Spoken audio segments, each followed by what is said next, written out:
అంటే మరి education system లో ఏమైనా మార్పులు రావాలంటారా? ఇప్పుడు ఇది అది ఎలా అన్నా ఉండనివ్వండి, ఎక్కువ మంది వరీయింగ్ అవుతున్న సమస్య ఇది. అది ఎంత చావనివ్వండి, దాని మానానది భార్యాభర్తల లాగా సహ్యోజ్యతగా చక్కగా ఉన్న ఇండ్లల్లో ఆటోమేటిక్ గా పిల్లల్లో స్టెబిలిటీ ఉంటుందండి. ఓకే.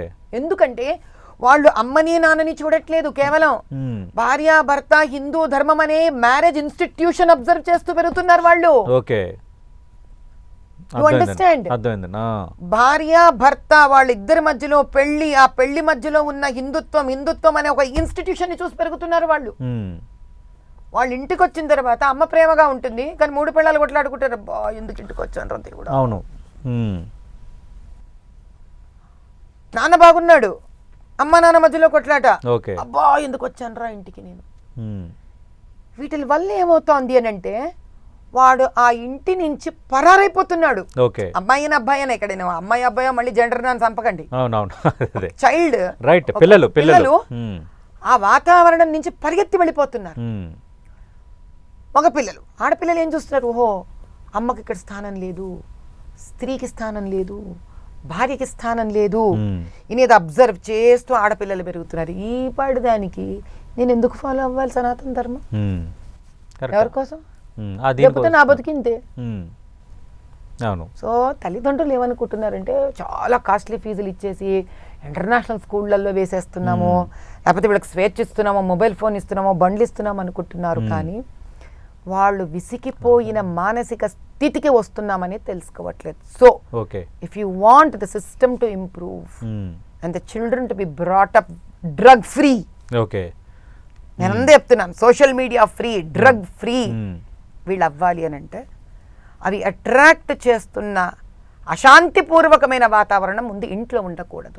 ఫస్ట్ ఇంటి దగ్గర స్టార్ట్. పెళ్లి చేసుకునే భార్యాభర్తలు ఇద్దరు పెళ్లికి ముందు భార్య ఇతన్ని నేను భర్త కింద చూస్ చేసుకోవాలనుకుంటున్నాను, భర్త ఇతని భార్య కింద ఈవిని భార్య కింద చూస్ చేసుకుంటున్నాం అన్నప్పుడే ఒత్తిడులకు లోనవ్వకుండా ఒకళ్ళని ఒకళ్ళు అర్థం చేసుకొని భార్యాభర్తలుగా ఎంచుకొని మీ ఎంచుకున్న నిర్ణయము ఒక వివేకవంతమైన స్త్రీ, ఒక వివేకవంతమైన పురుషుడు, ఒక భావం కలిగిన భార్యాభర్తలు ఒకళ్ళని ఒకళ్ళని స్త్రీ పురుషులు ఎంచుకున్నారనే గౌరవం మీ నిర్ణయానికి మీరు ఇచ్చుకుంటూ ఆఫీస్లో కాంప్రమైజ్ అవుతున్నాం, చుట్టాలలో కాంప్రమైజ్ అవుతున్నాం, ఫ్రెండ్స్ లో కాంప్రమైజ్ అవుతున్నాము, భార్య దగ్గర నేను ఎందుకు అవ్వకూడదు, భర్త దగ్గర నేను ఎందుకు అవ్వకూడదు, ఇది అద్భుతమైన బంధము, ఇక్కడ గొడవలు వస్తాయి, నష్టం లేదు అనుకోని కనుక దాని ముందుకు ఆరోగ్యవంతంగా తీసుకొని వెళ్ళగలిగితే అక్కడి నుంచి తయారయ్యే తల్లిదండ్రులు కూడా ఆరోగ్యవంతంగా ఉంటారండి.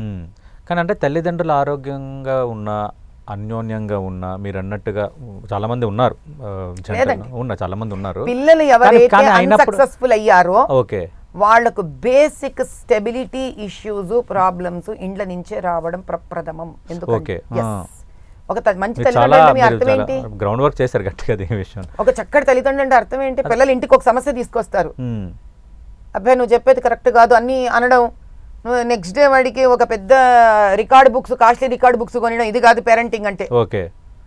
You need to learn to believe your child. అలా ఫస్ట్ పిల్లలు 5 ఏళ్ళు 6 ఏళ్ళు 7 ఏళ్ళు అంటే అబద్ధం చెప్తున్నావు అంటామా? అంటాం. వాడికి అసలు అబద్ధం అని తెలియకుండా మనం ఇంట్రడ్యూస్ చేస్తున్నాం వాళ్ళకి. రైట్, నిజం చెప్పిన అబద్ధం అంటాం, నువ్వు అబద్ధాలు చెప్తున్నారా, నువ్వే చేసావు అంటాం. ఎందుకంత నమ్మకం లేదు పిల్లలు మనకన్నా. అంటే వాడిని అనేటప్పుడు మనం అబద్ధాలు చెప్తున్నాం జీవితంలో, మన జెనెటికల్ పోలిక వాడికి వచ్చింది. రైట్, అలా అనుకోవచ్చు చెప్పని. అలా అనుకోరు మళ్ళీ అక్కడ మంచి అమ్మా నాన్న ఫస్ట్ అనడం మానేసేయండి. మన మంచి అమ్మా నాన్నలు కాదు, నాతో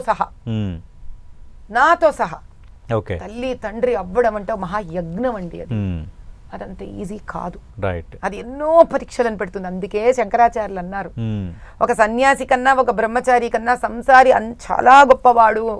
ఈ భవబంధాలను మోస్తూ కూడా దానిలో ధర్మబద్ధంగా బతకగలిగిన వాడు అస్సలు పరమాత్ముణ్ణి చూస్తాడు.